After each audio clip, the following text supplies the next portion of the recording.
જ દિવસમાં ચાંદી ₹6,000 થી વધુ સસ્તી થઈ અને સોનું ₹1,000 તૂટ્યું. ભારતીય બજારમાં આજે સોના અને ચાંદીના ભાવમાં મોટો ઘટાડો નોંધાયો છે. સોનામાં પ્રતિ 10 ગ્રામ ₹1,195 નો જંગી ઘટાડો થયો છે, જ્યારે ચાંદીમાં પ્રતિ કિલો ₹6,084 નો ભારે ઘટાડો થયો છે. હાલમાં સોનું આશરે ₹1,51,601 ના લેવલ પર ટ્રેડ થઈ રહ્યું છે, જ્યારે ચાંદી ₹2,38,100 ની આસપાસ જોવા મળી રહી છે.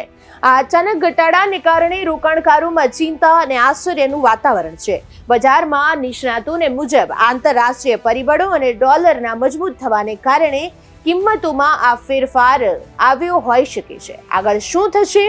શું આ ઘટાડો રોકાણકારો માટે તક છે કે જોખમ? એ જોવા જેવું થશે.